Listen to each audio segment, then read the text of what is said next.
श्री शिवाय नमस्तुभ्यं। आराधना में तुम लीन हो। महाराज दुनिया के लोग नहीं समझते कि शंकर पर जल चढ़ाने का क्या लाभ है।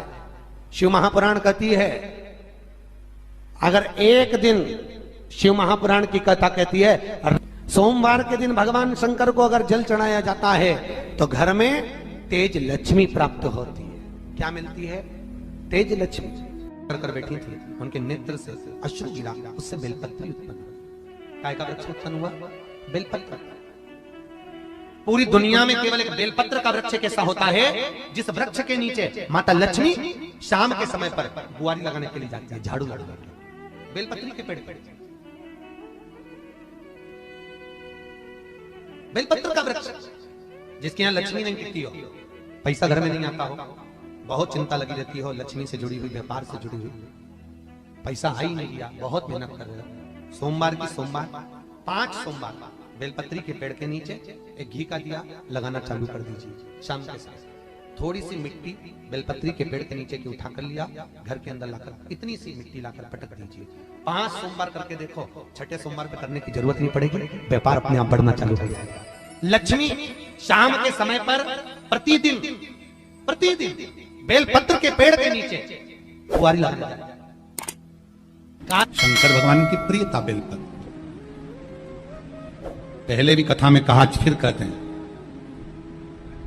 जिस व्यक्ति के जीवन में धन, संपदा, वैभव, सत्ता, लक्ष्मी की थोड़ी भी कमी दिखती हो, उसको बेलपत्री के वृक्ष का पूजन चालू कर देना चाहिए। जाओ सोमवार के दिन बेलपत्र वृक्ष के नीचे जल चढ़ाकर, जल का सिंचन कर कर, उसी बेलपत्र के नीचे शाम के समय पर संध्या काल में, प्रदोष काल में भगवान देवाधिदेव महादेव गौरी शंकर का स्मरण करो। बेलपत्र की जड़ की ओर, बेलपत्र की तना की ओर, बेलपत्र के वृक्ष की ओर तुम्हारा मुख हो। कोई आसन नहीं, कोई आसन नहीं, केवल बेलपत्र के वृक्ष की ओर तुम्हारा मुख हो।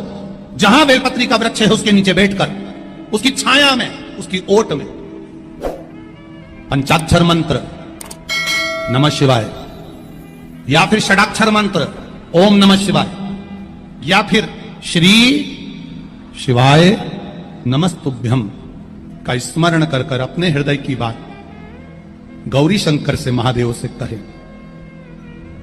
शिव महापुराण की कथा कहती है 7 दिनों में एक दिन सोमवार का ऐसा होता है जिस दिन 33 कोटि देवी देवता बेलपत्री के वृक्ष के नीचे बैठकर भगवान शंकर और पार्वती का स्मरण करते हैं और शिव पार्वती उनकी झोलियां खुशियों से भरते हैं। देवता भी जिनका भजन कर रहे हैं वो बेलपत्री के वृक्ष के नीचे। लक्ष्मी, मां लक्ष्मी भी बेलपत्र के वृक्ष के नीचे निरंतर विराजमान होती है। और आप लोगों से एक निवेदन और करना चाहेंगे, ये मनुष्य का शरीर जब तक रहे, ये मानव की देह जब तक रहे, जिंदगी में एक बेलपत्री का वृक्ष अपने रहते रहते कहीं पर भी लगाना, उसको बड़ा करना, उसको बड़ा कर कर जैसे अपने बच्चे को बड़ा करते हो ऐसे लगाकर बड़ा कर कर महादेव से कहना कि मैंने अपनी जिंदगी में, मैं मर भी जाऊं, मेरे प्राण छूट भी जाएं, मेरे जाने के बाद मेरे घर के लोग एक लोटा जल चढ़ाएं ना चढ़ाएं, बेलपत्री चढ़ाएं ना चढ़ाएं, पर ये वृक्ष मैंने बेलपत्री का लगा दिया, अगर मैं मर भी गई तो मेरे मरने के बाद भी मेरे हाथ की बेलपत्र महादेव को चढ़ती रहेगी, महादेव को प्राप्त होती रहेगी। लगाओ, एक बेलपत्री के पौधे को छोटे से बड़ा करो, बड़े से बड़ा करो, बड़े से बड़ा करो, और बड़ा करने के बाद उसको कहीं तुम्हारी मर्जी पड़े जहां, उस बेलपत्री के वृक्ष को लगाओ। अगर गलती हो गई, ये बहुत गलतियां हो गई, बहुत दुख पड़ गया, तकलीफ में आ गए, लग रहा है कि मुझसे बहुत गलतियां हुई है, बाबा मेरी नहीं सुन रहा, ये बेलपत्री का भाग की डंडी पीछे की ओर कर, जहां बैठकर बेलपत्र चढ़ा रहा, पत्ती का मुख अपनी और डंडी का मुख सामने। शिव की कुछ आराधना है, मेरे भोले बाबा की कुछ आराधना है। खाली ना जाता कोई, खाली ना जाता कोई, दर से तुम्हारे मैं भी खड़ी हूं नहीं, बाहें पसार मैं भी खड़ा हूं नन्ही बाहें पसार। अपने। बैसाख के महीने में तो आपको अगर शरीर में कहीं पथरी भी आ गई है ना, कहीं नेत्रों में अगर ज्योति कमजोर पड़ रही है, जाले पड़ने लगे, चश्मा बढ़ने लगा, रात को आंखों में जलन होने लगी, रात को नींद नहीं आ रही है, तो बैसाख के महीने में जो दुर्वा होती है, इस दुर्वा को तोड़ लाओ। जहां पर अशुक सुंदरी का स्थान होता है, जहां पर अशुक सुंदरी का जो स्थान होता है, उस अशुक सुंदरी के स्थान पर उस दुर्वा को रख दो। और कुंदकेश्वर महादेव का नाम है। कौन से महादेव का नाम लेना है? कुंदकेश्वर। उस दुर्वा को उठाकर लिया। बैसाख के महीने में कोई भी तिथि, कोई भी दिन, कोई भी वार आप बैसाख के महीने में कर सकते। उस दुर्वा को लेकर आओ, लगभग 20-25 दुर्वा लेना, उसको लेकर आइए।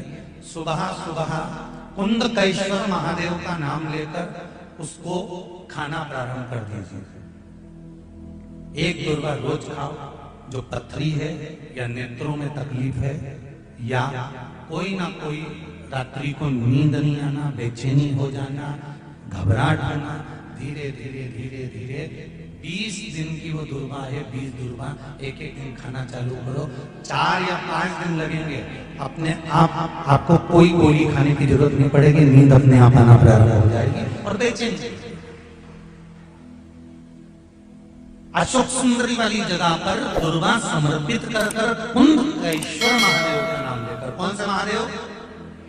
कुंदकेश्वर। जिस नारी का रजोधर्म से जुड़ा हुआ जो भी तकलीफ होती है, केवल हाथ में जल लेकर, आसक्ति का नाम लेकर भी वो पान कर लेती है, तो रजोधर्म से जुड़े हुए सारे दुख, कहते हैं कि गर्भ में, गर्भाशय में अगर गांठ भी पड़ गई है और डॉक्टर कह रहा है कि बच्चा रानी में गांठ है, गर्भाशय में गांठ है और इसका ऑपरेशन होना जरूरी है, आसक्ति दक्ष प्रजापति की पहली पत्नी का मात्र स्मरण कर कर अगर आचमन पानी का कर लिया जाए तो गांठ भी गर्भाशय की गलना प्रारंभ हो जाती है। ये वो नाम, ये वो शब्द है। अगर मान लो शरीर में कोई गांठ पड़ जाती है, डॉक्टर अपना इलाज कर रहा हो, उस जगह पर प्रजापति वीरण की पुत्री आसक्ति का नाम स्मरण में आना चाहिए। एक बार सब बोलिए, क्या नाम है? आसक्ति। और हम आसक्ति का नाम भी नहीं बोल सकते, तो इसी आसक्ति का एक नाम है वीरणी। क्या नाम है? आसक्ति का स्मरण। अगर गांठ भी गर्भाशय में है और डॉक्टर बोल रहा है कि ऑपरेशन है, कराना है, डॉक्टर साहब से कहना, साहब जल्दी तो नहीं है ना, 15 दिन का समय तो मिल सकता है या 10 दिन का समय तो मिल सकता है इसका ऑपरेशन कराने के लिए। फिर आसक्ति का नाम लेकर शिव जी की शिवलिंग पर जब हम बेलपत्र समर्पित करें तो ये डंडी का मुख जब हम शिव जी को चढ़ाते हैं तो इस डंडी का मुख हमेशा हम उधर रखते हैं। अब की बार आसक्ति का नाम लेकर जब हम शंकर भगवान को बेलपत्र समर्पित करेंगे तो ये डंडी का मुख शिवलिंग पर अपनी ओर रखेंगे और उसी बेलपत्र को चढ़ाकर जल समर्पित कर कर आचमन कर कर उसी बेलपत्र को लाकर घर के द्वार को पूरा खोलकर घर के अंदर प्रवेश कर कर घर के बाहर स्मरण को, शिव को याद करते हुए उस बेलपत्र को चबा चबा कर खाना प्रारंभ करिए। 10 दिन मांगिए आप, ये 10 दिन के बाद मैं ऑपरेशन कराऊंगी, मना नहीं, पर एक बार मैं मेरे महादेव का नाम का स्मरण करना चाहती हूँ, एक बार शिव तत्व को जान। क्या नाम है? जम के बोलो, नाम बोलो फिर से। आसक्ति। इस नाम की मूलता का स्मरण करिए, वीरणी आसक्ति। जैसे गणेश जी की 2 सूंड होती है, एक राइट सूंड का गणेश, एक लेफ्ट सूंड का गणेश। कौन कौन सी सूंड का? राइट सूंड और लेफ्ट सूंड। राइट सूंड का गणेश घर में होना चाहिए और लेफ्ट सूंड का गणेश आपका कोई ऑफिस हो जहां से आप अपना धंधा कर रहे हैं, नौकरी कर रहे हैं, सर्विस कर रहे हैं, काम कर रहे हैं, बिजनेस कर रहे हैं, या आप अपनी कोई भी कुर्सी के ऊपर बैठते हैं किसी कमरे में जाकर, उस कमरे के अंदर लेफ्ट सूंड का अगर गणेश होगा तो आपकी तरक्की को, आपकी उन्नति को दुनिया में कोई नहीं रोक सकता। और अगर जिस स्थान पर बैठकर आप बिजनेस कर रहे हैं, कमा रहे हैं, उस स्थान पर अगर राइट सूंड का गणेश होगा तो आपकी तरक्की नहीं, वहां लेफ्ट सूंड का गणेश होना चाहिए। और घर में जम के बोलो, राइट सूंड, राइट सूंड का गणेश। खाली ना जाता कोई, खाली ना जाता कोई, दर से तुम्हारे में खड़ी हूं नन्ही बाहें पसार, मैं भी खड़ा हूं नन्ही बाहें पसार।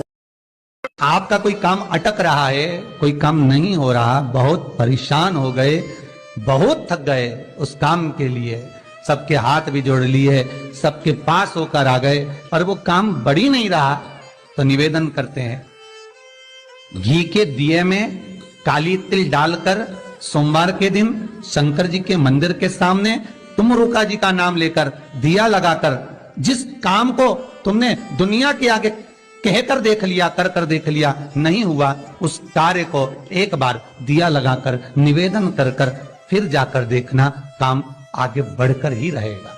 छूटे